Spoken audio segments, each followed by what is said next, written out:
సమయంలో ఈ దినం ఒక అంశాన్ని నేను జ్ఞాపకం చేస్తాను. జ్ఞాపకం చేసిన తర్వాత చదువుకున్న వాక్య భాగంలో చదువుకున్నాం. 36వ కీర్తన ఒక్కటే వచనం చదవండి. మొదటి వచనం 36వ కీర్తన మొదటి వచనం చదువుకుందాం. భక్తిహీనుల హృదయములో అతిక్రమము దేవోక్తి వలె పలుకుచున్నది.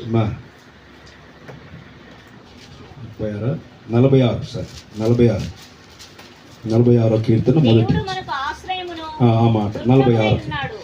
దేవుడు మనకు ఆశ్రయమును దుర్గమునై ఉన్నాడు.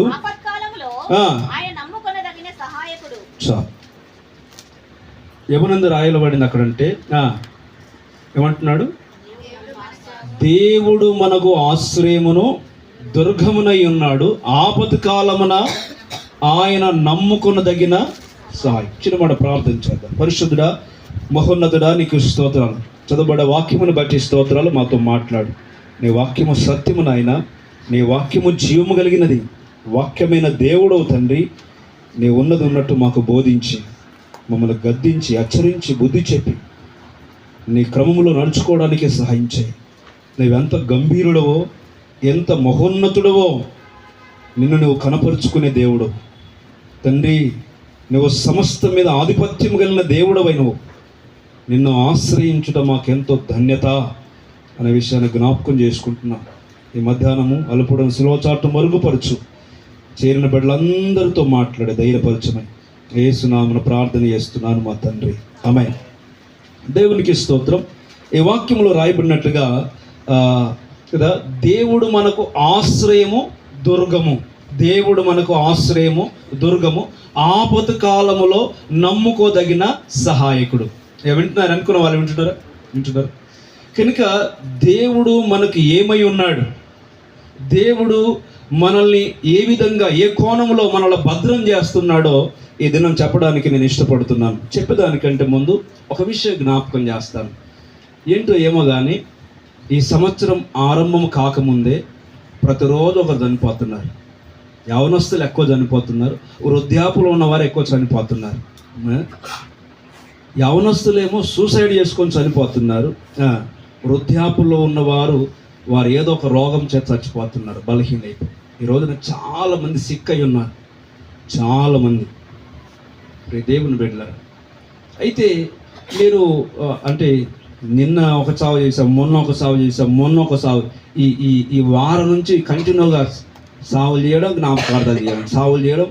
ప్రతిరోజు ఈ పాటలే. పరలోకము నా దేశము, పరదేశి నేనిలా మాయలోకమేగా యాత్రికుడను. ఎంతమందికి భయం వేసింది? ఎంతమందికి భయం వేసింది? పీటర్, మరణం అంటే భయపడని వాడేవాడు కదా.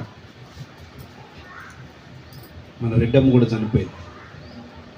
ఆమె కూడా ఫస్ట్ దినం వచ్చి ప్రార్థన చేయించు, కాయంతలాగా వచ్చి ప్రార్థన చేయించుకొని నా కొరకు ప్రార్థన చేయండి, కొంత ఆయుస్సు మీతో. దేవుడు అంటే ఇష్టపడేది, బాగా ప్రార్థన చేయించుకున్నాడు. బిడ్డ నా కొరకు ప్రార్థన చేయాలి. పద్మక దగ్గరకు వచ్చి నేను ప్రార్థన తీసుకుపోయి నొప్పి కలిగిన ఏది కలిగిన అంత విశ్వాసం. తర్వాత నారాయణ గారు ఉన్నప్పుడు కూడా చాలా రోజులు ప్రార్థించారు, బ్రతికాడు ఆయన కదా. ఆమె చనిపోయింది. చాలామంది ప్రతిరోజు ఒకరిని పాత పెట్టి వస్తున్నారు. దేవుని బిడ్డలారా, నేను చెప్పదలిసిన మాట ఏంటంటే, ఒక్కసారి మేము చనిపోయిన వారు సమాధి చేసుకుంటూ వస్తుంటే ఏ స్థితిలో చనిపోయారు వింటున్నారా? ఆరంభం బాగుంది, ముగింపు బాగలే. ఆరంభంలో బాగున్నారు. నిన్న కుటుంబం తల్లి చనిపోతే పోయాం. ఆరంభంలో భక్తి కలిగిన కుటుంబం, ఆరంభంలో పాటలు పాడే కుటుంబం, ఆరాధనలో ఉండే కుటుంబం. ఈరోజు దేవుడు అంటే సోయి లేకుండా ఉన్నారు. వాళ్ళు దేవుడు అంటే, సేవకులు అంటే గ్రహింపు లేకుండా ఉన్నారు. ఎంత విచారం, ఎంత బాధ. వాళ్ళు ఏం మాట్లాడుతున్నారు అర్థమవుతుంది, ఏం చేస్తున్నారు అర్థమవుతలే. దేవుని బిడ్డలారా, మాట్లాడుతూ సందర్భంలో వచ్చింది. ఎందుకు ఆ తల్లి చనిపోయినంటే తాగి అవయవాలు పాడైపోయాడు. భక్తి గల కుటుంబం. ఎందుకు చనిపోయారు యవనస్తులు? అన్ని సుసైడ్సే. యవనస్తులు 28 సంవత్సరాలు, 30 సంవత్సరాల లోపు, 40 సంవత్సరాల లోపు చిన్న చిన్న పిల్లలు. మొన్న ఒకరిని పాతిపెట్టి వచ్చాను, పటం చీరలో ఉన్నాడు వాడు. ఊరేసుకున్నాడు, 3 రోజులు ఆయన ఎవడు చూడలే, ఇంతలా వాసిపోయాడు. ప్రేమైన దేవుని బిడ్డ, వెనక ముందు దిక్కు ఎవడు లేడు, భక్తి లేదు, విశ్వాసం లేదు, ప్రార్థన లేదు, సహవాసం లేదు, కుటుంబీకులకు దూరం అయిపోయాడు. ఏంటి ఆరంభం బాగుంది, క్రైస్తవ వివాహం, క్రైస్తవుల పిల్లలు, భక్తి గల పిల్లలు, ఆరంభం బాగుంది, ముగింపు బాగలేదు. మీరు ఒకసారి ఆలోచన చేయండి. మరణం ఎవరికి చుట్టం కాదు, ఎవరికి బంధువు కాదు, ఎప్పుడు సంభవిస్తుందో ఎవరికి తెలియదు. ఇర్మియా గ్రంథంలో అంటాడు, రాజ వీధుల మొగల్లో యవనస్తుల కొరకు మరణం కిటికీలు ఎక్కి వస్తుంది, తొంగి చూస్తుంది. అక్కడ యవనస్తులు ఉన్నారా? ఇంకో మాట చెప్పన, యవనస్తులట చెడు వ్యసనాలకు బానిసనం చేస్తున్నాడు సాతాను, ఆత్మహత్యలు చేసుకోమని ప్రేరేపిస్తున్నాడు సాతాను. అందుకే మన పిల్లల మీద దృష్టి పెట్టండి. ఈ రోజున చాలా గర్వపడుతున్నాం, చాలా విర్రవీగుతున్నాం. డబ్బులు ఉన్నాయని, సంపదలు ఉన్నాయని, ఆస్తులు ఉన్నాయి, అంతస్తులు ఉన్నాయని. ఒక క్షణం నీ జీవితం ఏమైపోతుందో నీకు తెలియదు, ఎప్పుడు ఏమి తటస్థిస్తుందో నీకు తెలియదు. అందుకే దేవుడు ఉన్నాడని గుర్తుపెట్టుకోవాలి. ఏం పెట్టుకోవాలా? మనకెంత బలగమైన ఉండని, బంధువులైన ఉండండి, మనకెంత డబ్బు, మనం చచ్చిపోయిన వాని గురించి చెప్తున్నారు. అయ్యా ఉద్యోగం లేదంటే ఉద్యోగం ఉంది, భార్య లేదంటే భార్య ఉంది, పిల్లలు లేరంటే పిల్లలు ఉన్నారు, డబ్బులు లేవంటే మస్తు డబ్బులు ఉన్నాయట. ఏమైందంటే ఏమో తెలియదు, ఆత్మహత్య చేసుకో. దేవుని బిడ్డలారా, నీ డబ్బు నిన్ను రక్షించలేదు, నీ బంధువులు నిన్ను కాపాడలేరు, నీ స్నేహితులు నీకు సహాయం చేయలేదు. స్నేహితులే ప్రేరేపించారు చావడానికి. ఏ విధంగా ఉంది మీ ముగింపు ఎట్లు? ప్రసంగి గ్రంథంలో అంటాడు, ఆరంభం కంటే ముగింపే మేలుగా ఉండాలి. దేవుని బిడ్డలారా, అందుకే ఉదయకాలం కూడా జ్ఞాపకం చేశాను, ఒకవేళ ముగింపులో ఉన్నవారితో మాట్లాడండి, లేకపోతే కొట్టుమిట్టాడుతున్న వారితో మాట్లాడండి. ఎందుకు ఉదయకాల సమయంలో నేను తెల్లవారుజామున 2 గంటలకు ఓపెన్ చేస్తే ఫోన్, అందులో జోసఫ్ ఒక మెసేజ్ పెట్టాడు, ఒక వీడియో పెట్టాడు. ఎవరైనా ఆశీర్వాదమైనా జోసఫ్ పెట్టి అయినా ఎవరైనా తాత అన్నావు కదా,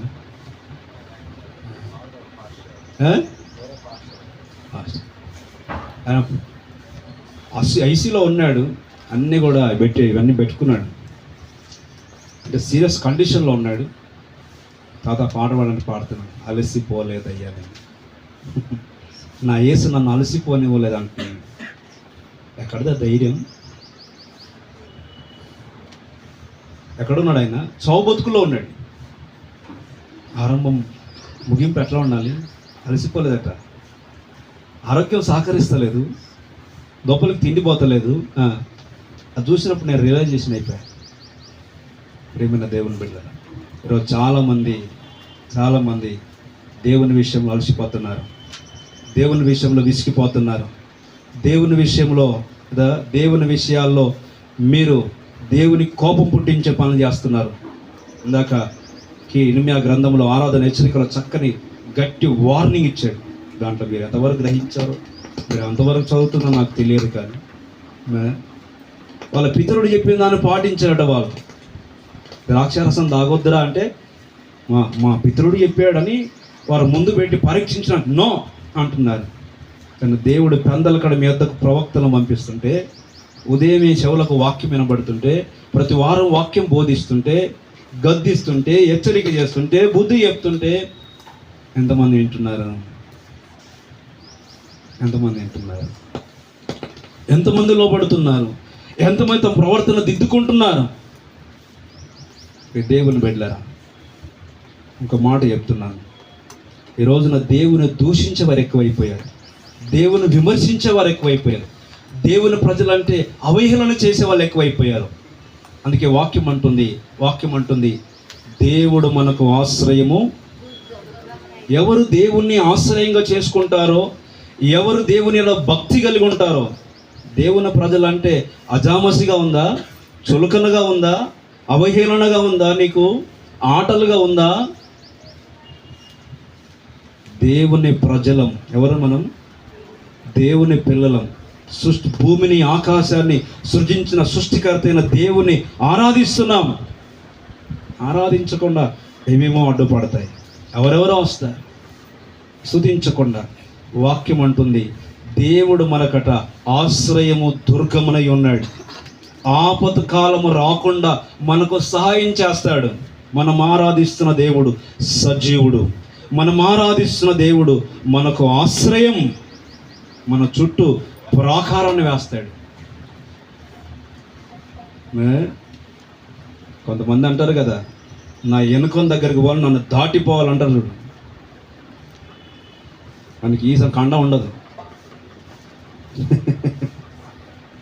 వాడే అంత ఎగిసి పడితే, ఇందాక చెప్పాను కదా, ఎప్పుడు రోగం వస్తే పుట్టుకుమంటామో తెలియదు. ఆవిరి వంటిది మన ఆయుస్సు. గడ్డి పువ్వు లాంటిది, ఉదయం పూస్తుంది, వికసిస్తుంది, సాయంకాలానికి వాడిపోతుంది. అంతులో కనపడిపోయే మాయమయ ఆవిరి వంటిది, అల్పమైనది జీవితం. దీని చూసుకొని విర్రవీగుతున్నారా?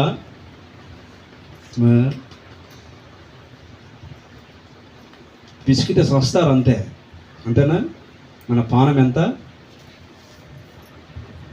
దేవుడు బ్రతకనిస్తున్నాడు, కృప చూపిస్తున్నాడు. దేవుని మీద నాకు ఆశ్రయం. వాక్యం అంటుంది, ఏదైనా దేవుడు మాట్లాడుతున్నాడు. నేను కొన్ని విషయాలు జ్ఞాపకం చేస్తాను. ఆపద కాలములో దేవుడు మనకు ఆశ్రయము అనే విషయాన్ని మీరు చదివితే త్వరగా చదివితే నేను త్వరగా ముగిస్తాను. చాలా ఆలస్యమైంది, అయితే త్వరగా ముగించే ప్రయత్నం చేస్తాను. మీరు త్వరగా చదవాలి. చూడండి, ఆపద కలిగినప్పుడు దేవుడు మనకు ఎవరట ఆశ్రయము? బాలయ్య గారు, ఎవరట మనకు ఆశ్రయం? దేవుడు మనకు ఆశ్రయము, దుర్గము. ఆపద కాలములో ఇందాక సాక్ష్యం చెప్పుడు వచ్చాడు కదా, దేవుడు కనుక కనికరించకపోతే, భాషం అయిపోయింది కదా సాక్ష్యం, కనికరించకపోతే. మొన్న అంతకుముందు వారంలో డేవిడ్ వచ్చాడు కదా, వాక్యం చెప్పడానికి డేవిడ్ అని వచ్చాడు.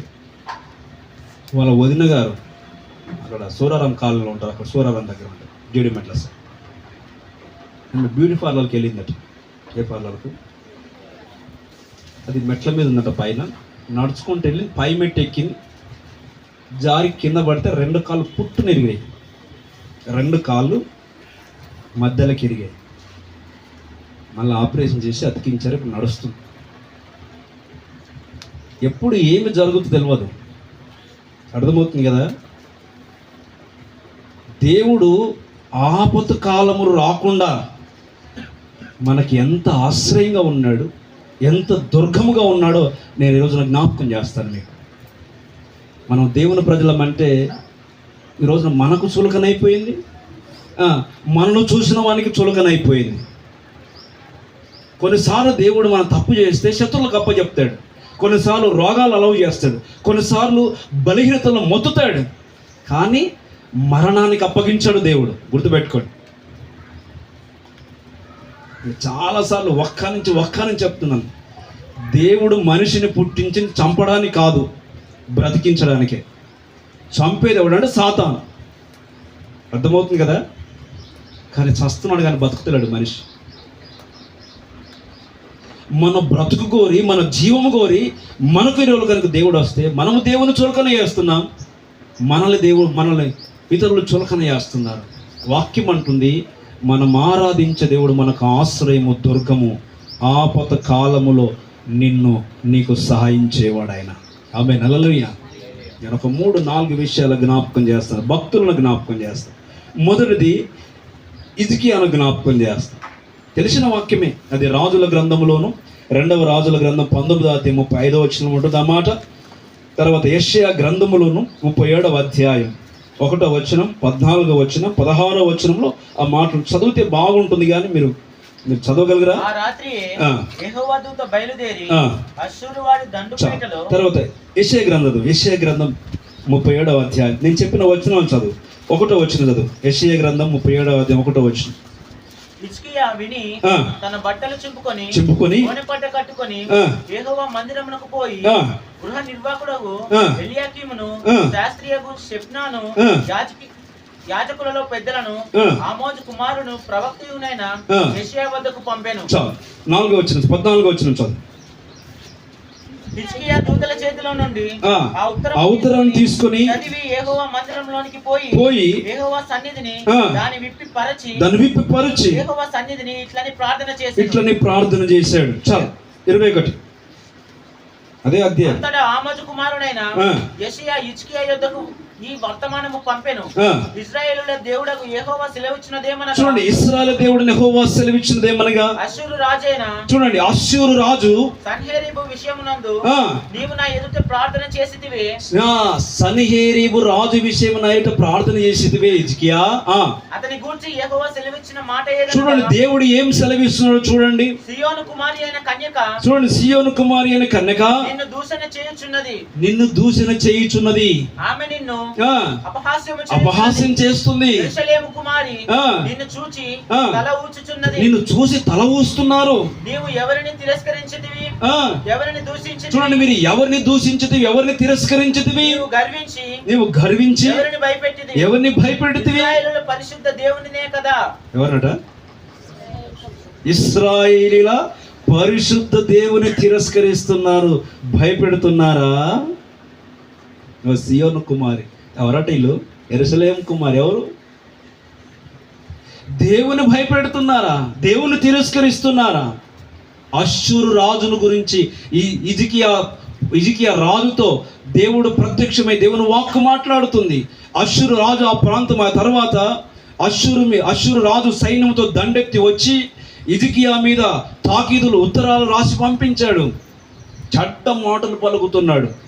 అష్షూరు రాజు హిజ్కియాను గురించి, హిజ్కియా ఆరాధించే దేవుని గురించి చట్ట మాటలు వినాలి మా దూషణకరమైన మాటలు కదా, అవహేళనకరమైన మాటలు మాట్లాడుతున్నారు. అప్పుడు హిజ్కియా రాజు ఆ ఉత్తరాన్ని తీసుకొని ఆ దూషణకరమైన మాటలు కదా, ఆ శత్రువు పంపించిన ఉత్తరాన్ని తీసుకొని వెళ్ళి యెరూషలేము లేదా ఆ దేవాలయముల మందిరంలోనికి వెళ్ళి ఆ ఉత్తరాన్ని పరిచి బట్టలు దించుకొని, ఇదిగో అష్షూరు రాజు ఇంత హేళనమైన మాటలు మాట్లాడుతున్నాడు మమ్మల్ని. నీ జీవము ఆ మాటలు కింద చదివితే యెషయా ప్రవక్తను హిజ్కియా మాట్లాడతాడు.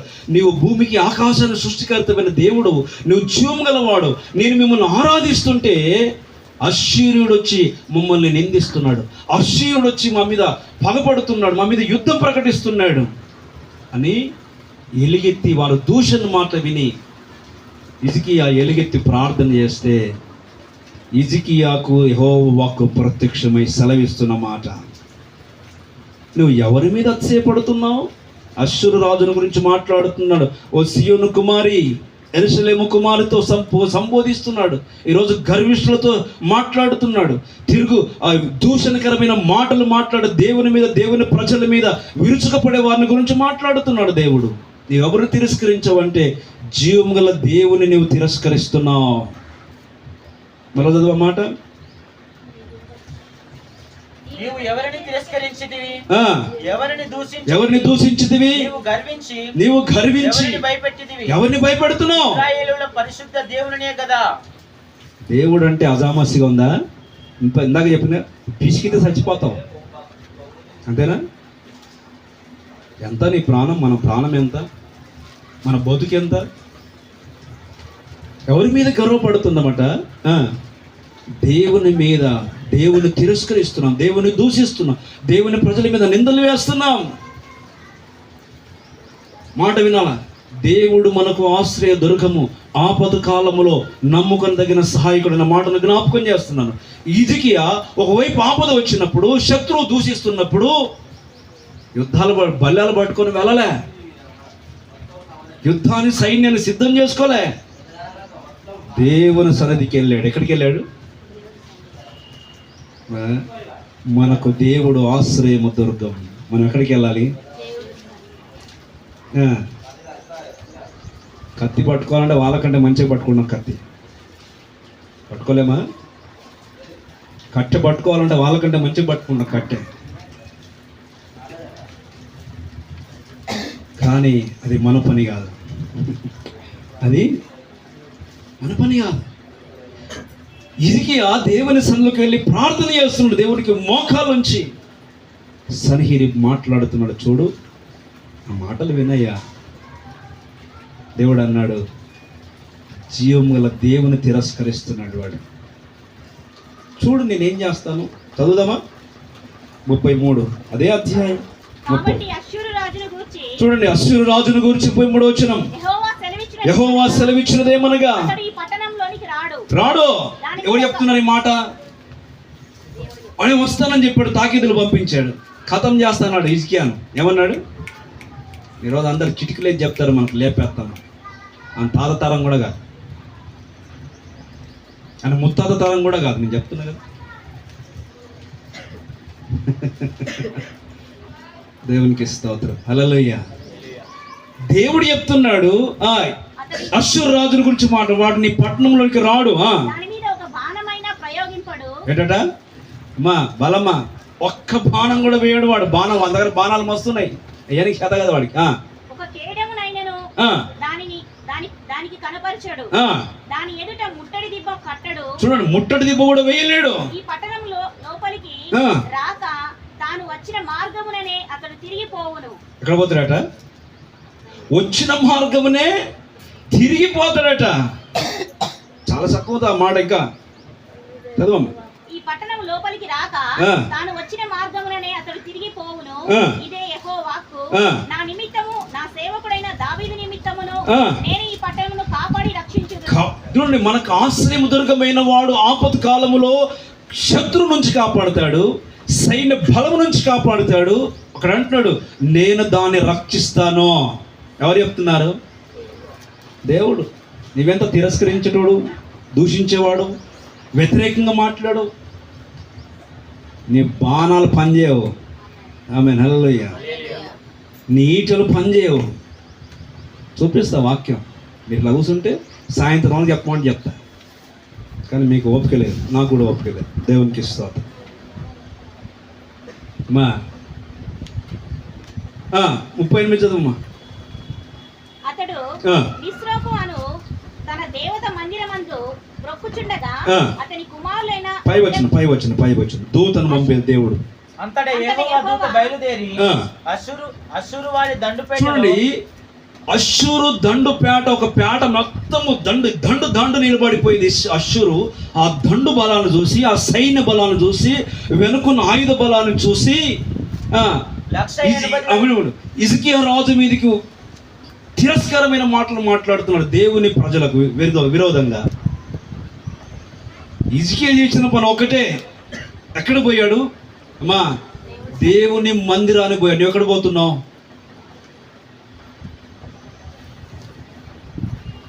సమస్యలు వస్తున్నప్పుడు, కొరతలు వస్తున్నప్పుడు, శత్రువులు వస్తున్నప్పుడు ఎక్కడ పోతున్నావు? హిజ్కియా ఇంకో రాజులను ఎంకేసుకోవడానికి రాడికి పోలే, ఇంకోరిని సమకూర్చుకోవడానికి పోలే, సైన్య బలాన్ని సమకూర్చుకోవడానికి పోలే, యుద్ధ సామాగ్రిని సది పెట్టుకోవడానికి పోలే. దేవుని మందిరముకు పోయి ప్రార్థన చేసి, దేవుడు మనకు ఆశ్రయము దుర్గం. ఏం చేశాడు తెలుసా? అష్షూరు గురించి మాట్లాడు కదా, నువ్వు నన్ను తిరస్కరించావు. ఎవరిని? హిజ్కియాను దూషించాను అనుకున్నాడు. ఇంకో మాట రాస్తాడు, అష్షూరు మాట్లాడుతూ, ఇంతకుముందు వేరే రాజుల దగ్గరికి వెళ్ళాను, వారి దేవతలు వారిని ఏమి చేయలేకపోయినాయి, నీ దేవుడు కూడా ఏమి చేయలేడు, నన్ను ఎంటిక కూడా ఏం చేయలేడు అన్నాడు అష్షూరు రాజు. మరుక్షణము దేవుని వాక్కు ప్రత్యక్షమైంది. చెప్పాను కదా, ఆయన జీవం కలిగిన దేవుడు, బ్రతికున్నవాడు, చచ్చినోడు కాదు. మనం ఆరాధిస్తున్న దేవుడు సజీవుడైన వాణ్ణి. నువ్వు భయపడుతున్నావు ఎందుకు? పిరికితనం. దేవుడు అంటున్నాడు, చూడండి, అష్షూరు గురించి మాట్లాడుతున్నాడు. వాడు నీ మీదకి బాణం వేయడు, నీ పట్టణములకు రాడు, ముట్టడి దిబ్బ వేయడు. ఏ దారిన వస్తాడో ఆ దారిని నేను వెనకకి వెళ్ళిపోతాడు అంతే. తోక ముడవాల్సిందే ఎవడైనా, ఎంత పెద్ద కొమ్మలు ఉన్నా సరే, ఎంత పెద్ద తోక ఉన్నా సరే. అర్థమవుతుంది కదా? ప్రేమైన దేవుని బిడ్డలారా, నేను చెప్తున్న మాట, ఒక్క దూతను పంపాడు దేవుడు. ఏం చేశాడట? హిజ్కియా ప్రార్థన విని దావీదు కొరకు అక్కడ అంటాడు, దావీదును బట్టి ఈ యెరూషలేము ప్రజలను కాపాడుట కొరకు, రక్షించుట కొరకు ఇదిగో అష్షూరు దండుపేటలోనికి ఒక దూతను పంపిస్తాను, నా దూతను. అంటే ఎంతమందినో దూతలు దేవుని దగ్గర? శైలజ అక్కడే ఉన్నాడా దూత? సెరాపులు, కెరూబులు, కోటాను కోట్ల దూతలు ఉన్నారు. ఒక్క దూతను పంపాడట. ఎవరిని? దేవుడు తన ఒక్క దూతను పంపిస్తే అష్షూరు దండుపేట మొత్తం ఖాళీ చేసి పెట్టాడు ఆయన తెల్లవారసరి. అన్ని శవాలే, కుప్పలు కుట్టలు కుట్టలు కుట్టలు. ఏమైందంటే దూత వచ్చి హతం చేసి పరేసింది. దేవుడు అంటే ఏమనుకున్నావు? ప్రేమిస్తాడు, ఎంతో ప్రేమించాలో అంత ప్రేమిస్తాడు. అది అన్యుడైనా సరే, క్రైస్తవుడైనా సరే, దేవుడు తిరస్కరించి దూషిస్తే కత్తి దిగుతుంది, జాగ్రత్త. దూత దిగి వస్తుంది నీ దగ్గరికి. ఏమనుకున్నావు దేవుడు అంటే? దేవుని ప్రజలంటే ఏమనుకున్నావు? ప్రార్థన చేస్తాం, మాకు ఆశ్రయము దొరకము ఆయన, ఆమె నెలలో మా దాగుచోటు ఆయన. దేవుడు అందుకే ఆ పాట చాలా బాగా అనిపించింది. అలసిపోలేదయ్యా మేము అలసిపోలేదు. రోగం అనుకుంటుంది అలసిపోయాడేమని ఆయన కదా, నువ్వే పెట్టావు నాయన అది.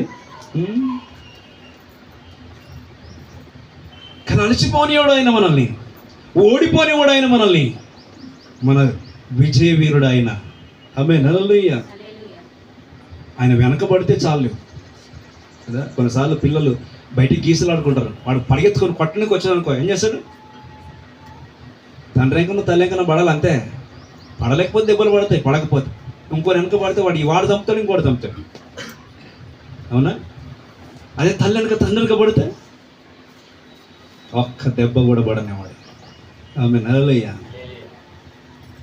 దేవుని బిడ్డలారా, దేవుడు అంటే, దేవుని ప్రజలంటే చులకనుందేమో, అది అన్యునికైనా మనకైనా ఒకటే వర్తిస్తుంది. ఈరోజు నీవు నేను కూడా చులకనగా ఉన్నామేమో చూడండి. దేవుని సన్నిధి, దేవుని మాటలను దేవుని సన్నిధికి రాకుండా గర్విష్ఠులమైపోతున్నామేమో, దేవుని తిరస్కరిస్తున్నామేమో. నీ దండుపేటలో ఒక్క దినమున దేవుని దూత దిగితే నీ పని ఏమవుతుందో చూడు. మరి చెప్పాను కదా, పిసికితే అంతే, ఇంకెక్కువ అవసరం లేదు. ఇంకో మాట ఉంటుంది, దేవుడు మొత్తడం. మొత్తడం అంటే పిసుకడమే. పిసికితే ఏమైంది తెలుసా? అన్నది అన్నది ఊరేసుకున్నట్టు వస్తాడు, గొంతు బిక్కెరైపోతుంది అంతే. దేవుడు మొత్తితే మళ్ళీ లేవడు వాడిక.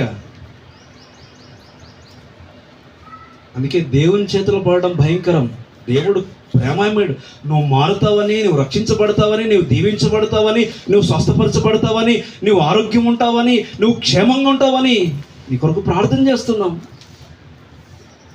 నీ కొరకు కనిపెడుతున్నాడు ఆయన దినమెల్లా. నీ కొరకు ఇంకా ప్రేమ చూపిస్తున్నాడు ఆయన. ఏం చేస్తున్నావు? జీవాధిపతి అయిన దేవుని మీద నీ తిరస్కారమా? దేవుని భయపెడతావా?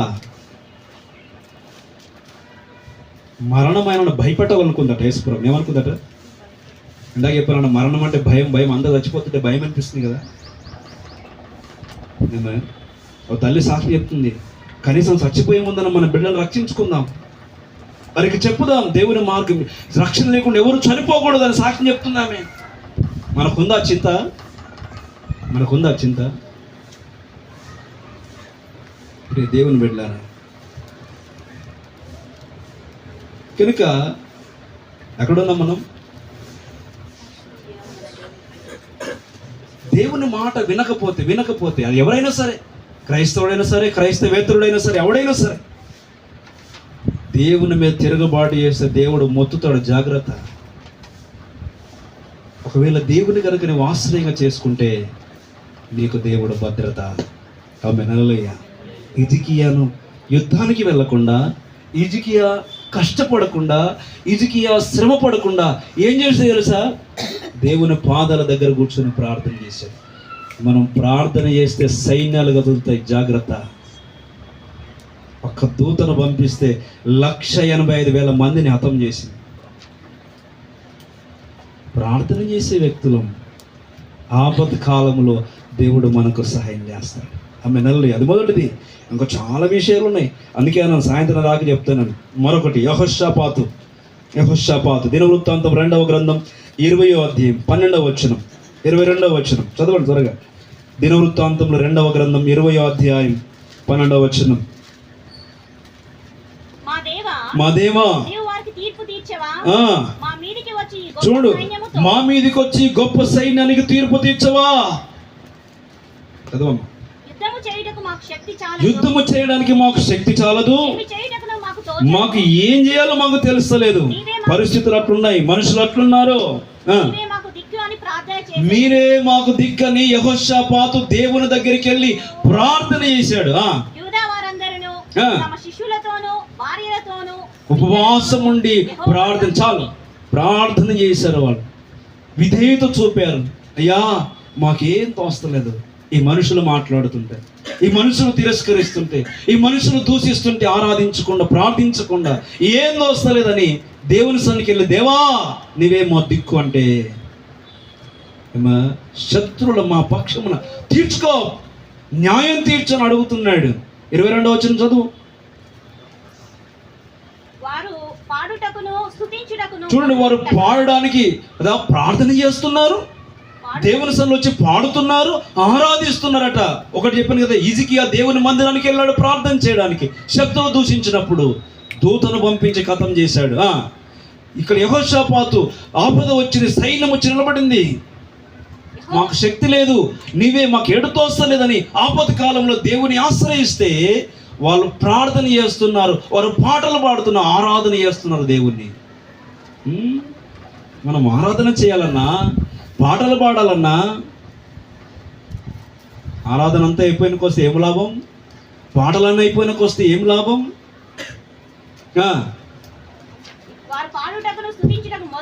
మొదలు పెట్టగా చూడండి, యూదా వారి మీదకి వచ్చిన అమ్మోనీయుల మీద, మోయాబీల మీదను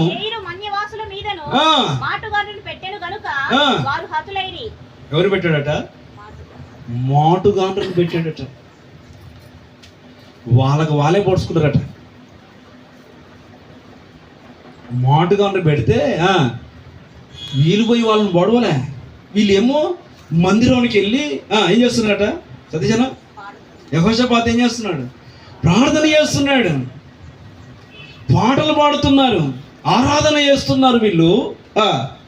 దేవుడు ఏం చేశాడు? మనకు ఆశ్రయము దుర్గమైన వాడు, ఆపద కాలంలో నమ్ముకొనదగిన సహాయకుడు. ప్రార్థన స్తుతి ఆరాధన చేస్తుండగా ఏం చేశాడంట? వారిని మాటుగాండ్ర పెట్టి కొట్టించాడు దేవుడు. వాళ్ళే తనుకోసొచ్చారు, వాళ్ళే కొట్టుకున్నారు, వాళ్ళే. జాగ్రత్త, నీలోనే శత్రువును పుట్టిస్తాడు, జాగ్రత్త. అశ్షూరు రాజు ఎట్లా చచ్చిపోయాడమ్మా? దండంతటినేమో దూత వచ్చి హతం చేసేసింది.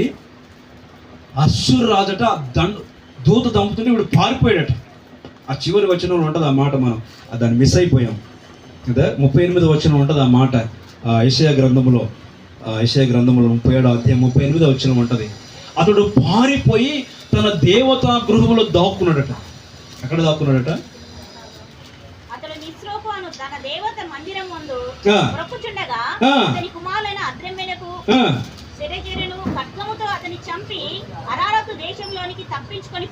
ఎవరు చంపారట అశ్షూరుని?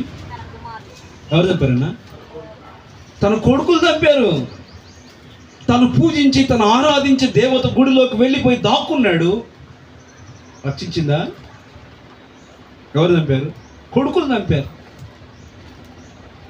నీలోన నీకు శత్రుత్వాన్ని పుట్టిస్తాడు, జాగ్రత్త.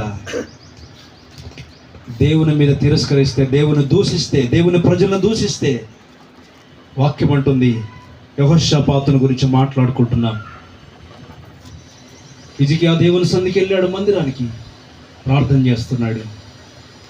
దూతను పంపించాడు, రాజును సైతం మతం చేశాడు.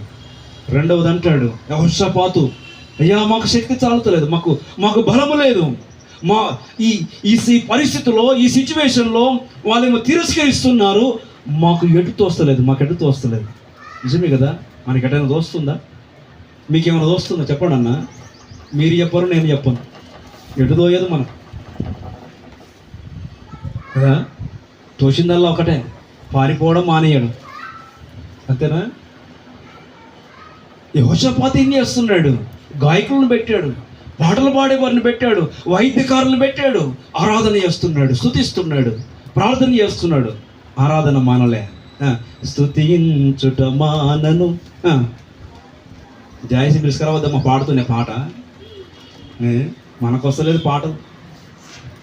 ఆరాధన ఆపను, స్తుతించుట చాలా చక్కగా పాడుతుంది. మనం ఏం చేస్తాం? ఒకరోజు మానేస్తే బాగుండే, ఆరాధన లేకపోతే బాగుండే. బుద్ధి లేదు మనకు. స్తుతించుట మానొద్దు, ఆరాధించుట మానితే మన నైపుణ్యాన్ని మర్చిపోయినట్టే, మన బలము ఉడిగిపోయినట్టే కదా. వాక్యం అంటుంది, మాటుగాండ్రం పెట్టి కొట్టించాడు. మనం యుద్ధం చేయాల్సిన పని. యుద్ధము యెహోవాదే, యుద్ధము యెహోవాదే. ఎవరిదాట యుద్ధం? యెహోషువ దగ్గరికి వద్దాం. ఇప్పుడు ఎవరైపోయారు? మొదట హిజ్కియా, రెండవది యెహోషాపాతు, మూడవది యెహోషువ. యెహోషువ యుద్ధం చేస్తున్నాడు 10వ అధ్యాయంలో. ఎంతమంది రాజులతో చెప్పండి? 10 మంది రాజులు. 10 మంది రాజులు ఆయన మీదకి యుద్ధానికి వచ్చారు. ఆయన యుద్ధానికి వస్తే యుద్ధం చేస్తున్నాడు. ఏం చేస్తున్నాడు? హెబ్రోను రాజు, కీషోను రాజు, ఇంకా పేర్లన్నీ రాయబడ్డాయి అక్కడ, మీరు తర్వాత చదువుకోండి 10వ అధ్యాయంలో. వారు ఇచ్చి యుద్ధం చేస్తుంటే ఈయన యుద్ధంలో పోరాడుతున్నాడు. చాలా మంది చనిపోతున్నారు, వీరులు చనిపోతున్నారు. తర్వాత ఆ యుద్ధము భీకరంగా జరుగుతుంది. అయితే యుద్ధములో విజయం కలగలే. యుద్ధములు ఏం కలగలే? యుద్ధము యెహోవాది అన్న మాట అక్కడ ఉంటుంది. ఆ మాట యుద్ధము యెహోవాది. పాడండి అని అనుకున్న వాళ్ళు నిరాన పోతుంది. యుద్ధము యెహోవాది, యుద్ధము యెహోవాది. రాజులు మనకెవ్వరు లేరు, సూరులు మనకెవ్వరు లేరు. ఉన్నారన్నా? 10 మంది రాజులు సైన్యాలు వేసుకొని వచ్చారు యెహోషువ మీదికి, సైన్యం మీదికి. దేవుని సైన్యం, దేవుని ప్రజలు. దేవుడు తన ప్రజలకు దేవుడు ఆశ్రయము, దుర్గము, ఆపత్కాలములో నమ్ముకోదగిన సహాయకుడు ఆయన. వెంటనే ఈరోజు నా ప్రార్థన అంటే ఏమనుకోవద్దు. ఉదయకాల ప్రార్థన చేయడం కొంతమంది గంటలు చేసేస్తారు. చేయండి, మంచిదే. నేను చెప్తున్నాను, వ్యక్తిగతం ఉన్నప్పుడు గంట చేయండి, 2 గంటలు చేయండి. బైబిల్లో ప్రార్థన చాలా షార్ట్గా చేశారు. ఎంత? యేసుప్రభు లాజరు సమాధి దగ్గరికి వెళ్ళి వాళ్ళ బంధువులు, వాళ్ళ చుట్టాలు, వాళ్ళ బంధువులు అందరి పేరు చెప్పలే. నీ చిత్త ప్రకారము నీ ప్రార్థన విని, కుమారుడు దేవుని నా ప్రార్థన విని లాజరును బ్రతికించు. చిన్న ప్రార్థన, అంతేనా? చిన్న ప్రార్థన చేసినా పెద్ద ప్రార్థన చేశాడు. రొట్టెలు చేతికి ఇస్తే కృతజ్ఞతాస్తులు చెల్లించి ఇరిచి పంచి పెట్టాడు. ఎంత ప్రార్థన! మన ప్రార్థన చెప్పి దేవాస్తోత్రం తండ్రి నీకు స్తోత్రం. ఇదే చిన్న ప్రార్థన. సైలెంట్ ప్రార్థన కూడా చేసుకోవచ్చు. ఏ ప్రార్థన? నీకు వస్తుందా సైలెంట్ ప్రార్థన? అది రాదు, నా ఇది రాదు. పెద్ద ప్రార్థనలే వస్తాయి, శాస్త్రుల పరిశీలలాగా. చేయమంటే ఎక్కడెక్కడో తిరిగి వస్తారు, చుట్టుముట్టు ఊరంతా చుట్టుకొస్తారు. ఊరంతా అడగని ముచ్చడి చెప్తారు కదా. అడిగిన దాని కొరకు చేయండి రా బాబు అంటే. చిన్న ప్రార్థన. ప్రజలందరూ చూస్తుంటే ఏం ప్రార్థన చేశాడు యెహోషువ? అయ్యో ఇంత సైన్యం చచ్చిపోయారు ప్రభువా అని ఏడ్చాడా? అయ్యో ఇంకా పొద్దుగుంటుంది, ఇంకా విజయం కలగలే అని దిగులు చెందాడమ్మా? ప్రజలందరూ చూస్తుంటే సూర్యుడా ఆగిపో అన్నాడు, చంద్రుడా ఆగిపో, ఇంకా విజయం కలగలే అని ఒక నరుని మనం విని దేవుడు ఒక దినమెల్ల సూర్యుని చంద్రుని కదలనివ్వలేదట. ఏమనుకున్నావు దేవుడు అంటే? పరిశుద్ధ దేవుని మీద నా నీ తిరస్కారం, ఈ దూషణ మాటలు. నువ్వు ప్రార్థన చేస్తే నీవు ఎవడవైనా సరే దేవుని ఆశ్రయించేవాడు నీవే అయితే, మా అక్క అన్న, నువ్వు ప్రార్థన చేస్తే దేవుడు నీ కొరకు ఆకాశాన్ని బంధించేస్తాడు. సూర్యుని ఆపేశాడు, చంద్రుని. సైన్స్కు ఇది సాధ్యమేనా? నవీనన్నా, అక్కడ రాయబడింది స్పష్టంగా 10వ అధ్యాయంలో ఆ మాట వాడతాడు. ఒక నరుని ప్రార్థన విని సూర్యుని చంద్రుని ఒక దినమేళ ఆపేశాడు దేవుడు. సూర్యుడు ఆకాశ మధ్యమున నిలిచి ఇంచుమించు ఒక నాడెల్లా అస్తమింప త్వరపడలేదు. ఏంటట? యెహోవా ఒక నరుని మనసున అస్తమించడానికట నా టైం అయిపోతుంది అనుకోలేదట సూర్యచంద్రుడు. మనం ఏం చేస్తాం? ఒక 10 నిమిషాలు లేట్ అయింది అనుక పక్క దొక్కేస్తాం మనం కదా, వాచీలు చూసేస్తాం మనం. ఇంకా వండుకోవాలి, అక్కడ కుండ దిక్కే మన ధ్యాస. ఆకాశంలో యుద్ధం అయిపోలేదు, యెహోషువ యుద్ధంలో ఉన్నాడు. నరులందరూ చూస్తుంటే, ప్రజలందరూ చూస్తుంటే దేవునికి ప్రార్థన చేసి సూర్యుడు ఆగిపో, చంద్రుడు ఆగిపో అంటే ఒక దినమెల్ల అస్తమించడానికి త్వరపడలేదట. భయ్, నీకెందుకే తొందర? మీకెందుకమ్మా తొందర? దేవుడు మనకు ఆశ్రయము, దుర్గం. ఆమె నలలయ్య. ఆ కింది వచనం చదివితే చూడండి, నాడు యెహోవా యెహోషువ కాదు యుద్ధం చేసేది, యెహోవా యుద్ధము చేశాను. యుద్ధం ఎవరు చేస్తారట? నీ పక్షాన. వాక్యం అంటే నువ్వు దేవుని ఆశ్రయించే వ్యక్తివైతే. ఒకటి, హిజ్కియా దేవుని మందిరానికి వెళ్ళి ప్రార్థన చేస్తున్నాడు. యెహోషువ దేవుని మందిరానికి వెళ్ళి పాటలు పాడుతున్నాడు, ఆరాధన చేస్తున్నాడు, ప్రార్థన చేస్తున్నాడు, వాయిద్యాలు వాయిస్తూ దేవుని ఆరాధిస్తున్నాడు. శత్రువును హతం చేశాడు. ఇక్కడ యుద్ధంలో ఉన్నాడు, పోరాటంలో ఉన్నాడు. పోరాటం. యెహోషువకి 10 మంది రాజులను జయించాల, కొట్టాల. చిన్న ప్రార్థన, దేవుణ్ణి ఆశ్రయంగా చేసుకున్నాడు. ఆశ్రయంగా ఖడ్గ బలాన్ని ఆధారం చేసుకోవాలి. చెప్పనా? ముగించేయాలన్నా? ఇంకా చాలా మంది ఉన్నారు. నేను ముగ్గురు మాత్రమే జ్ఞాపకం చేశాను. సరే, మనం చదువుకున్నాం కదా 46వ అధ్యాయంలో కీర్తన, 46వ కీర్తన చదువుకున్నాం కదా. అక్కడ ఒక మాట ఉంటుంది, చదివిపించి నేను ముగిస్తాను. చూడండి, యుద్ధమును మానుపువాడు అనే విల్లు విరుచువాడు అనే మాట ఉంటుంది. చదువు, ఎక్కడుందో ఆ మాట?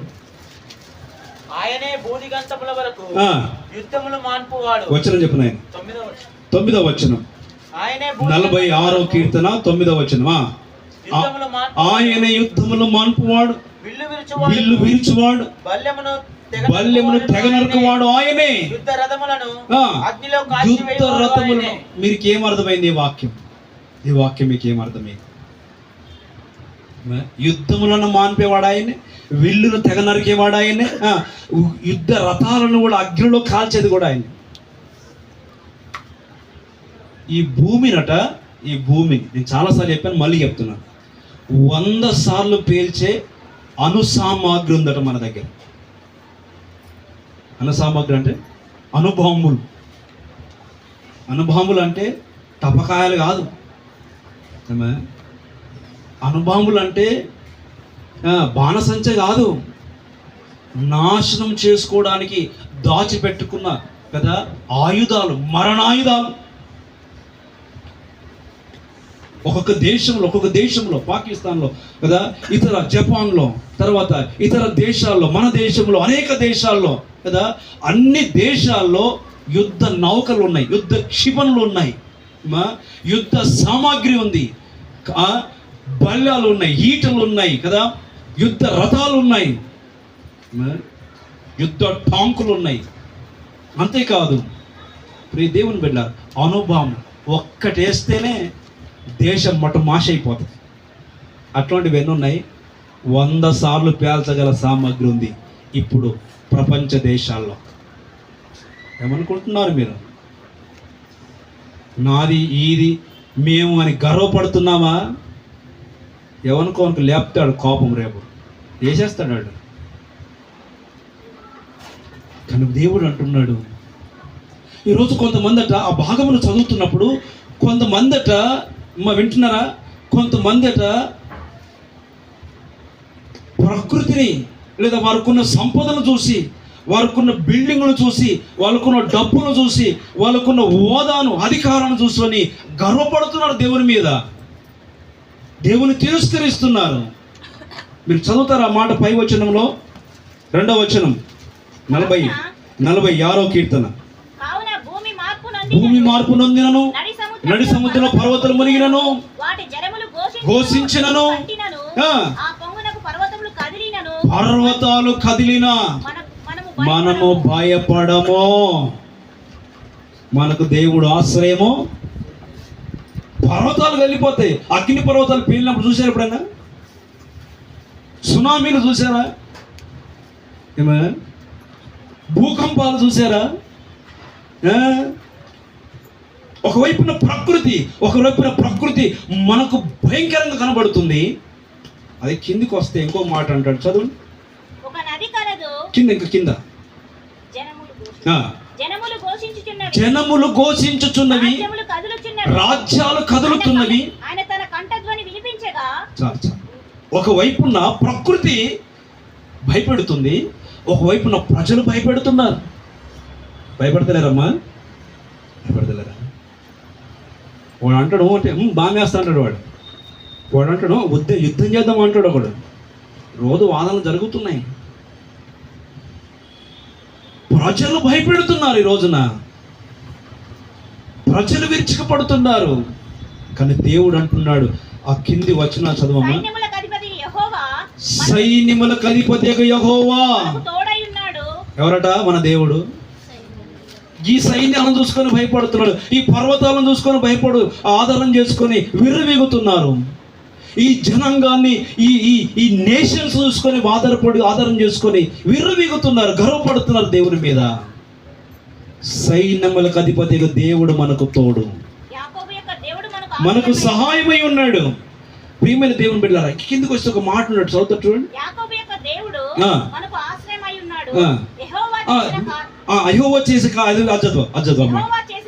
యెహోవా చేసిన కార్యములు వచ్చి చూడండి. ఏం చేస్తున్నాడమ్మా? భూమి మీద ఆయన చేసే కార్యాలు మీరు కరుణామయుడు, జాలిమయుడు, ప్రేమామయుడు, ప్రాణం పెట్టాడు, స్వస్థపరిచాడు, దూషణలు పడ్డాడు, తిరస్కారం పడ్డాడు. ఇదే తెలుసు మీకు. చెప్పాను కదా, కత్తి బట్టలు అంటే మీకంటే మంచి బట్టగా కదా. యేసయ్యను గురించి మాట్లాడుతూ ఆ మాట మన చదువు. యెహోవా చేసిన కార్యములు వచ్చి చూడండి. ఏమనుకుంటున్నారు మీరు? ఆయన భూమి మీద నాశనాన్ని కలగజేస్తాడు. కొంతమంది ఏమో పర్వతాలు గొప్ప గొప్ప కదా, ఉన్నత స్థలాలు కదా, బంగ్లాలు, పట్టణాలు, డబ్బు, ఇవి చూసుకొని ఎగురుతున్నారు. కొంతమంది ఏమో కొన్ని ప్రకృతి మన మీద విరుచుకుపడుతుంది. వింటున్నారా? తర్వాత భాగంలో చూస్తే దేవుడు అంటున్నాడు యుద్ధ ఆయుధాలు. కొంతమంది ఏం చేస్తారు? అంటే నా దగ్గర కత్తి తీస్తా అంటాడు వాడు. అంటే నా దగ్గర ఇది ఉంది అంటాడు వాడు, తీస్తా అంటాడు వాడు. మావాడు అక్కడ నువ్వు అంటే తుపాకి తీయనా అంటాడు. ఓకే కదా. అట్లా యుద్ధాలు అంటే ఈ రోజున నేను చెప్పాను కదా, 100 సార్లు పేల్చే యుద్ధ సామాగ్రి వాడు భయపెడుతున్నావు.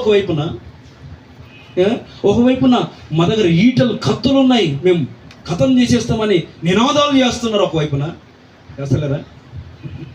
ప్రియమైన దేవుని బిడ్డలారా, దేవుడు అంటున్నాడు నేను నాశనం కలగజేసేట్టుండో తెలుసా? బల్లెమును తెగ నరికేస్తాను. ఏ బల్లెమైతే ఎదురు వస్తుంది చూడు, దాన్ని ఏం చేస్తాడట? దేవుడు తెగ నరికేస్తాడట. యుద్ధమును మాన్పేస్తాడట. ఖడ్గమును అక్కడ యుద్ధ రథములను ఏం చేస్తాడట? అగ్ని చేత కాల్చేస్తాడు ఆయన. ఇంకో మాట చెప్పనా? దేవుడు వాటన్ని నిర్వీర్యం చేసేస్తాడు. నిర్వీర్యం. అందరూ ఏమో నాశనం చేస్తారు, దేవుడు ఏం చేస్తాడు? ఒకవేళ నువ్వు దాన్ని బట్టి గర్వపడుతున్నావేమో, నాకు ఇది ఉందని, నాకు ఈ ఆయుధం ఉందని, నాకు ఈ బలం ఉందని.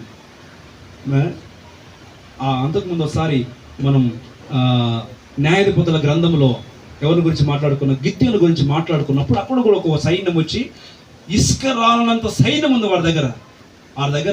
వీళ్ళ దగ్గర గుర్రాలు లేవు, వీళ్ళ దగ్గర ఈటలు లేవు. ఎవరి దగ్గర గిత్తెల దగ్గర. వాళ్ళ దగ్గర ఇసుక రేలంత జనం ఉందట. ఒంటెలు కాదు, ఏనుగులు ఉన్నాయంట వాళ్ళ దగ్గర యుద్ధానికి వెళ్ళడానికి. వాళ్ళ దగ్గర బల్యాలు, ఈటలు, వాళ్ళ దగ్గర యుద్ధ సామాగ్రి ఉందట. వీళ్ళ దగ్గర ఏమీ లేదు.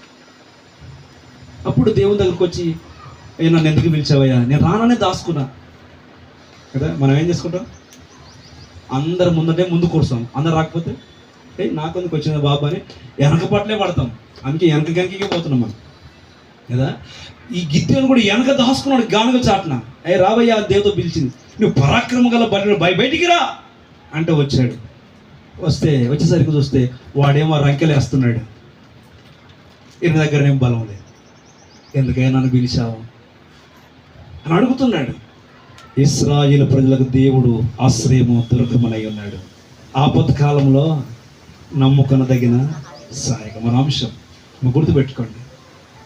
వారి దగ్గర అయ్యా ఇసుక రాళ్ళంత జనమయ్య, వారి దగ్గర గుర్రాలు కాదు, ఏనుగులు, ఒంటెలు వారి దగ్గర ఉన్నాయి. యుద్ధానికి బల్యాలు ఉన్నాయి, ఆయుధాలు ఉన్నాయి. మా దగ్గర ఆయుధాలు లేవు. అప్పుడు చెప్పాడు దేవుడు. ఏం చెప్పాడు? ఒక కొండ, ఏ కొండ? ఖాళీ కొండ. కొండ తెలుసమ్మా? ఒక కొండ తీసుకో, ఒక బూర తీసుకో, ఒక దివిటి తీసుకో. ఇదే నీ ఆయుధం. ఏమా? కొండలకు భయపడతారా లోకం? దివిటీలకు భయపడతారా లోకం? బూరకు భయపడతారా? కానీ ఇసుక రాలనంత సైన్యాన్ని దెబ్బకు ఓడించాడు. హల్లెలూయా. దేవుడు మనకు ఆశ్రయము దుర్గం, మనకు ఆశ్రయ దుర్గం. ఈ రోజున నీవు అన్యుడవైనా సరే, క్రైస్తవుడవైనా సరే, ఒకవేళ దేవుని సన్నిధికి తిరస్కారంగా ఉన్నావేమో, దేవుని వాక్యం నీతో మాట్లాడుతుంది. మధ్యాహ్న కాల సమయం దేవుడు ఎన్నిసార్లు నీకు అవకాశం ఇస్తున్నాడు. ఇంకో మాట చెప్పి నేను ముగించడానికి ఇష్టపడుతున్నాను. యేసు ప్రభు శిలువ శ్రమలు పొందాడు. ఆ మాటల గురించి 22వ కీర్తన యేసు ప్రభు యొక్క ప్రవచనంగా రాయబడింది. వృషభము నన్ను పొడుస్తున్నాయి అంటాడు. అక్కడ గురుపోతు కొమ్ము నన్ను పొడుస్తుంది అంటాడు. చదువుతారా? 22వ కీర్తన. సూర్యచంద్రులు ఒక దినమెల్లా అస్తమించడానికి త్వరపడలేదు. మనకు టైం అయిపోతుంది. త్వరపడుతున్నామా?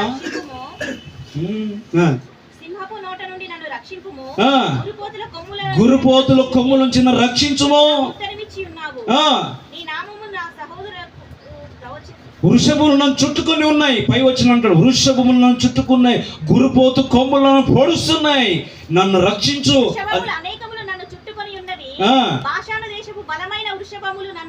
ఆవరించి ఉన్నవి. చీల్చుచుండు సింహాల నోళ్ళు తెరుచుకొని ఉన్నాయి, నన్ను రక్షించు. అది మెస్సయ్యను గురించిన కీర్తన. యేసు ప్రభును చీల్చారు, పొడిచారు, హత్య చేశారు, అయిపోయింది, చాప్టర్ క్లోజ్ అనుకున్నారు. కానీ ఆయన 3వ దినమున సజీవుడై తిరిగి లేచాడు. హల్లెలూయా. చంపిన పరిస్థితి ఏంటి? అప్పుడు చిత్రహింసలు చేశారు కదా యేసు ప్రభు. నువ్వు యూదుల రాజు అని అపహాసం చేశారు కదా, దూషించారు కదా, సిలువ కేసు కొట్టారు కదా, సిలువ సమాధి చేశారు కదా. ఆయన 3వ దినమున మృత్యుడై సజీవుడై లేచిన తర్వాత వాళ్ళు ఉన్నారంటారు ఆయన దగ్గర, లేకపోలేదా?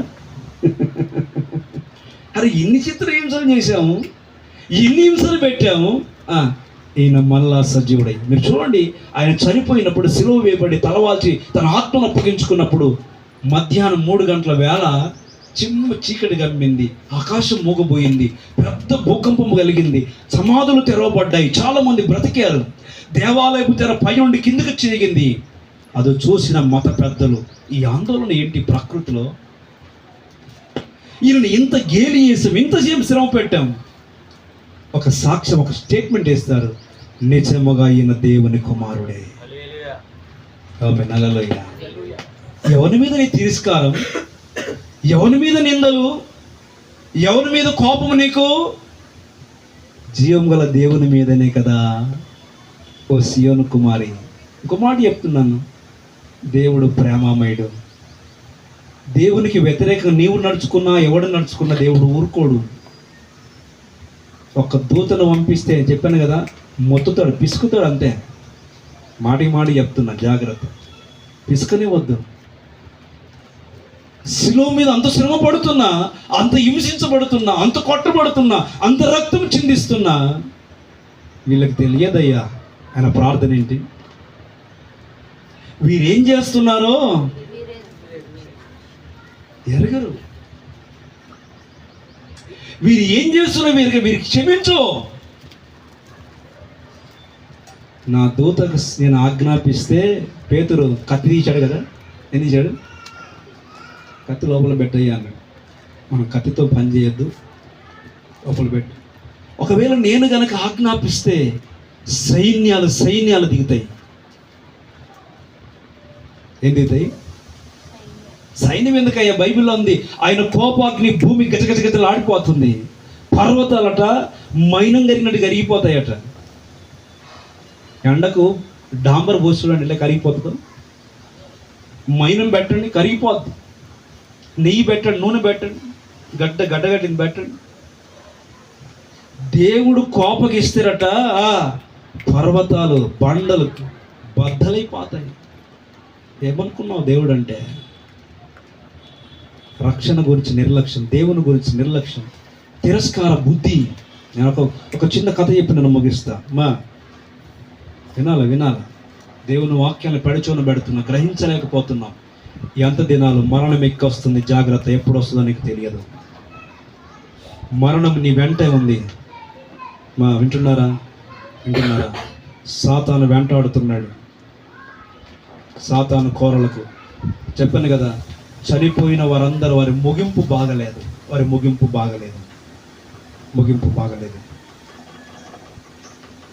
అదే మరుసటి రోజు ఒక ఇంటికి వెళ్ళి లేదా ఒక జ్ఞాపకార్థానికి వెళ్ళి అక్కడ ఆరాధన చేస్తే, అరే వాళ్ళు ఒక పండుగ సెలబ్రేషన్ చేస్తున్నారు, జ్ఞాపకార్థాన్ని ఒక సంబరం చేస్తున్నారు, ఒక ఉత్సాహం, ఏడుపు లేదు, దుఃఖం లేదు. ఏంట్రా అంటే, మా తల్లి రక్షించబడింది, దేవుని సింహాసనం మీద ఉంది.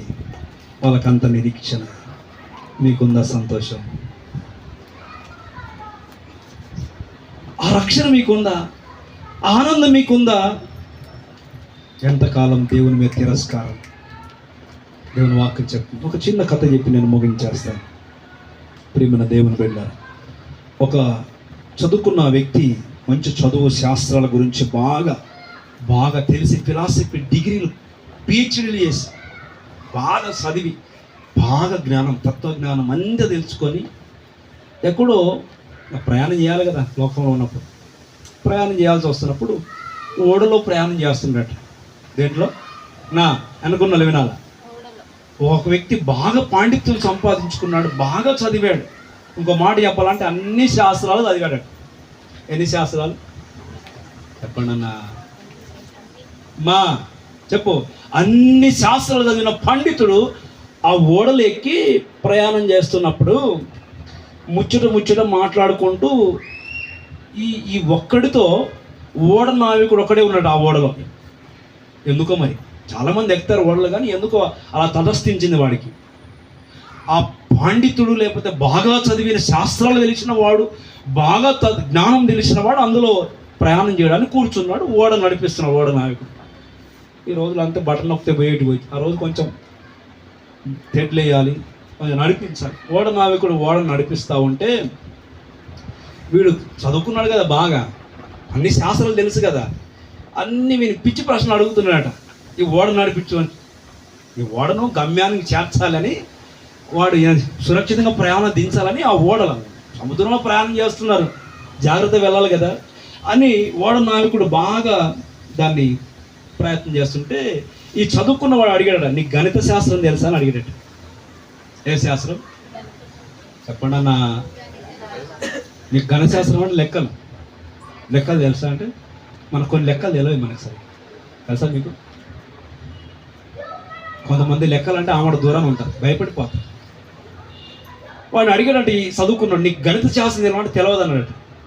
అయితే 20% లాస్ అయిపోయావు అన్నాడు. అన్నాడట 20% లాస్ అయిపోయాడు అన్నట్టు. మళ్ళీ కొంత దూరం పోయిన తర్వాత నీకు ఖగోళ శాస్త్రం గురించి తెలుసా అన్నాడట. ఏ శాస్త్రం అంటే నాకు ఏ శాస్త్రం తెలియదు అన్నాడట. తెలియని తర్వాత అయితే నువ్వు 60% వేస్ట్ అన్నాడు. 20%, 60% వేస్ట్ అన్నాడట. సరే 40% వేస్ట్ అన్నాడట. 40% వేస్ట్. తర్వాత కొంత ముందుకు వెళ్ళిన తర్వాత మళ్ళీ అడిగాడట. మళ్ళీ ఏమన్నాడంటే అడిగిన మాట అక్కడ చెప్తాడు. ఏంటి అడుగుతాడంటే అతను చెప్తున్న మాట, పండితుడు అడుగుతున్నాడు.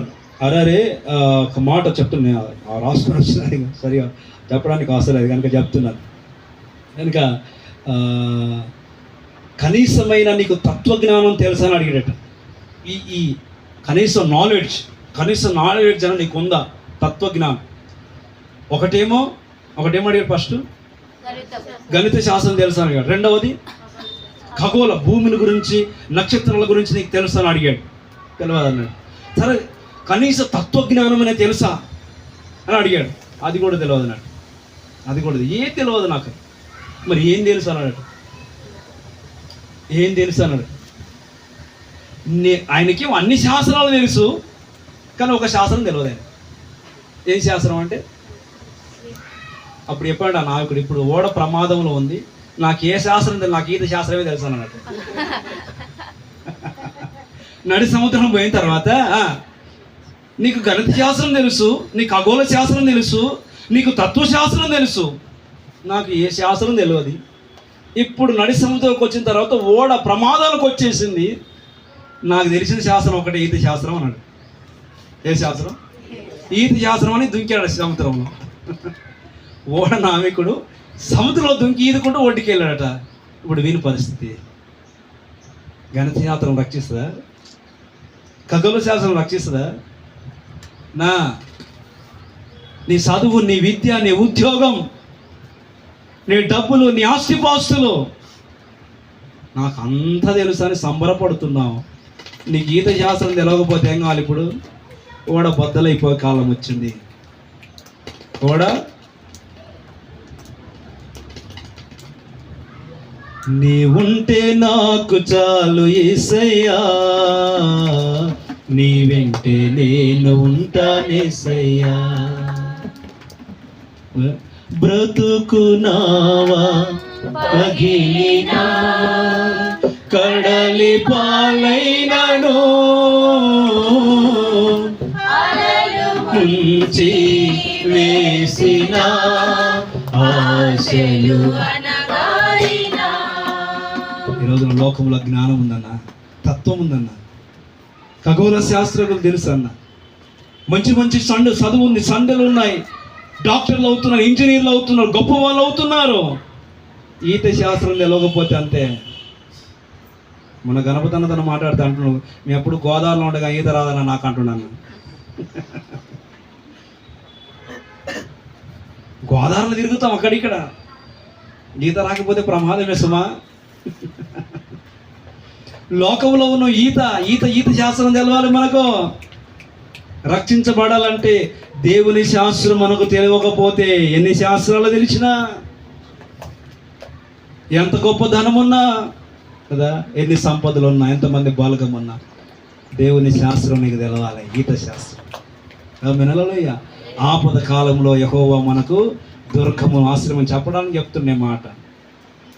ఈత వస్తే అది సముద్రం ఓడబద్దలు కానీ, సముద్రం పొంగని, తుఫాన్ రేవని. మనవాడు చచ్చిపోయాడు, యవనస్తుడు, మన వేరే వాడు, మన హుస్సేన్ సాగర్ పడవలో కాలిపోయి, వాడికి ఈత రాదు. వాడు దుంకుంటే ఈత వచ్చి ఉంటే వాడు బతికేవాడు. కాలిపోయాడు, చచ్చిపోయాడు.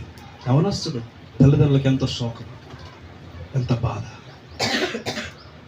నీ ప్రాణాన్ని రక్షించుకోలేకపోతే, నీ ప్రాణాన్ని కాపాడుకోకపోతే, నీకు ఎంత జ్ఞానం అని, ఎంత డబ్బులైనా ఉండని, ఎంతమంది చుట్టూ బలగమైన ఉండదు, నీకు ఈత శాస్త్రం రావాలి. ఏ శాస్త్రం రావాలి? నిన్ను రక్షించుకునే జ్ఞానం, దైవభక్తి జ్ఞానం, దేవుడు కాపాడే జ్ఞానం. నువ్వు బయటికి వెళితే నీకు దేవుని కాపుదల ఉందనే నిశ్చయత నీకుందా? ప్రార్థన చేసుకుందాం. దేవుడు మనకు ఆశ్రయం దొరకం. నువ్వు దేవుని ఆశ్రయిస్తున్నావా? ఆపత్కాలంలో దేవుని సహాయం పొందుతున్నావా? నాకు జ్ఞానం ఉంది, నాకు బలం ఉంది, నాకు సంపద ఉంది. ఆపద వచ్చినప్పుడు ఎటు నీ ప్రయాణం అగమ్య గోచరం కాదా? జాగ్రత్త. దేవుడు అంటే, దేవుని పిల్లలంటే అజామస్ అనుకుంటున్నావేమో. చిన్న ప్రార్థన బలమైన కార్యాలు చేస్తుంది. ప్రార్థన చేసే వ్యక్తులం, కాపాడమనే ప్రార్థన చేస్తున్నాం, కాపాడుతున్నాడు. అందుకే స్వస్థపరచమని ప్రార్థన చేస్తున్నాం, స్వస్థపరుస్తున్నాడు. కుటుంబాలు రక్షించబడాలి, దీవించబడాలి, ఆరోగ్యంగా ఉండాలి, క్షేమంగా ఉండాలని ప్రార్థన చేస్తున్నాం. క్షేమంగా ఉంటున్నాం. దేవునికి మొరపెడితే దూతను పంపిస్తాడు. జాగ్రత్త. మాటగాండ్రం పెడతాడు. జాగ్రత్త. ఒక్క దెబ్బలో చంపేయగలడు దేవుడు. కానీ దేవుని ప్రార్థన, మన ప్రార్థన, మీరు ఏం చేస్తున్నారో ఎరగరు, వీరిని క్షమించు. దేవుడు మనకు ఆశ్రయం దొరకం. ప్రార్థన చేసుకుందాం. ఈరోజు చాలా శాస్త్రాలు నేర్చుకుంటున్నాం, కానీ నిలబడదాం. అందరూ కూడా నిలబడదాం. లేచి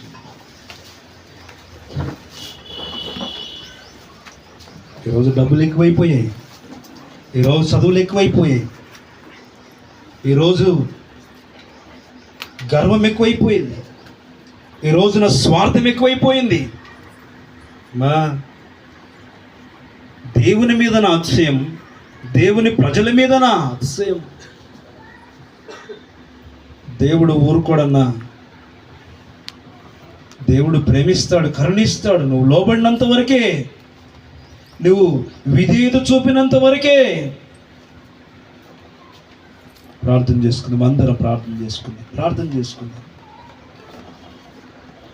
దేవుడు అంటే నీకు కూడా చులకన ఉండొద్దు. ప్రార్థన బ్రతికిస్తుంది, ప్రార్థన సాయం చేస్తుంది కదా. ఎప్పుడు ఆశ్రయించిన దేవుడు రావద్దు అన్నాడు ఆయన దగ్గరికి. ఏ సిచ్యువేషన్లో ఉన్నా, నువ్వు నా దగ్గరికి ఎందుకు వచ్చావయ్యా అనడు ఆయన. అందరినీ హక్కున చేర్చుకుంటాడు ఆయన. అందరికీ ఆయన ఎవరు ఆశ్రయిస్తే, వాడు ఎవడైనా సరే, అన్యుడైనా సరే, భక్తుడైనా సరే, ఎవడైనా సరే, ఆయన దగ్గరికి వస్తే ఆయన హక్కున చేర్చుకుంటాడు. ఒకవేళ ఆయనకు విరోధంగా మెడమ ఎత్తావా, ఆయనకు విరోధంగా మెడమ ఎత్తితే నిన్ను మొత్తితే తిరిగి లేవవు. ఏలియా అగ్ని దించాడు ప్రార్థన ద్వారా. ఆకాశం నుంచి అగ్ని దిగి వచ్చింది ప్రార్థిస్తే. చిన్న ప్రార్థన. 50 మందితో దహించిపోవు అంటే అగ్ని వచ్చి మనుషులను దహించిపోయింది. దేవుని బిడ్డలారా, ప్రార్థనకు అంత పవర్ ఉంది. దేవుడు మనల్ని అంత గొప్ప ఆధిక్యత మనకిచ్చాడు. చులకన చేయక తమ్ముడు అన్న ప్రార్థన చేసుకుందాం. దేవా, అందరూ కూడా ప్రార్థన చేసుకుందాం. ఒక్క నిమిషం.